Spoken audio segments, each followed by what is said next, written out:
నమస్తే బంధు, నా పేరు Naveen, YCP certified yoga trainer.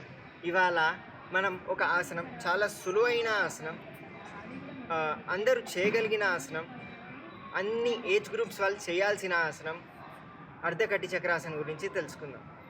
అర్ధ అంటే హాఫ్, కటి అంటే వేస్ట్, చక్ర అంటే వీల్. మనది ఫైనల్ పొజిషన్ ఏదైతే ఉందో హాఫ్ వీల్ పొజిషన్లో ఉంటుంది. అందుకే అర్ధకటి చక్రాసన్ని హాఫ్ వీల్ పోజ్ అని కూడా అంటారు. ఇప్పుడు యోగాసనం ఎలా చేయాలో చూద్దాం. ముందుగా మనము యోగ స్థితికి వద్దాం. స్ట్రైట్గా నిల్చోండి, కాళ్ళు ఈ రెండు జాయిన్ చేయండి. 1 2 3 4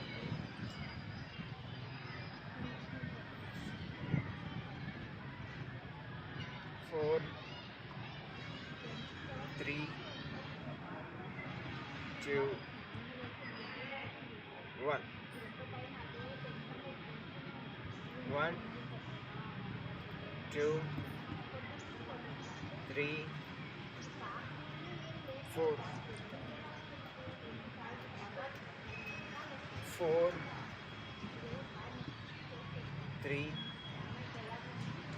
2 1. మనము ఈ ఆసనం చేసేటప్పుడు హ్యాండ్ పైకి రేస్ చేసేటప్పుడు బ్రీతింగ్ చేద్దాం.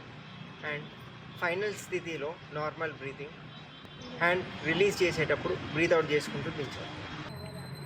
మనకి అర్ధకటి చక్రాసనం వల్ల ఎన్నో బెనిఫిట్స్ ఉన్నాయి. అవి ఏంటి అంటే, మనకి బెల్లీ ఫ్యాట్ తగ్గుతుంది, బ్యాక్ మజిల్స్ కూర్చొని బ్యాక్ మజిల్స్ చాలా స్టిఫ్ అయిపోతాయి. ఇప్పుడు ఈ కంప్యూటర్ ముందు కూర్చొని అందరికీ బ్యాక్ పెయిన్ చాలా ఎక్కువ అవుతుంది. సో ఈ బ్యాక్ మజిల్స్ బ్యాక్ పెయిన్ చాలా ఎక్కువ మందికి ప్రాబ్లం అవుతుంది. అది బ్యాక్ మజిల్స్ స్ట్రెచ్ అవ్వడం వల్ల బ్యాక్ పెయిన్ తగ్గుతుంది. బెల్లీ ఫ్యాట్ తోటి ఎవరైతే ఇబ్బంది పడుతున్నారో ఈ స్ట్రెచెస్ చేయడం వల్ల ఈ మజిల్స్ స్ట్రెచ్ అవుతాయి. సో బెల్లీ ఫ్యాట్ తగ్గుతుంది. దీనివల్ల కాన్స్టిపేషన్ కూడా తగ్గుతుంది. ఇంకా షుగర్ ఉన్న వాళ్ళకి ఈ స్ట్రెచెస్ చేయడం వల్ల చాలా మంచిది. నా వీడియో నచ్చుంటే లైక్ చేయండి, షేర్ చేయండి. ఇలాంటి కంటెంట్ కోసం నా ఛానల్ని సబ్స్క్రైబ్ చేసి బెల్ ఐకాన్ ప్రెస్ చేయండి. ఇంకో వీడియోలో కలుద్దాం. ధన్యవాదాలు.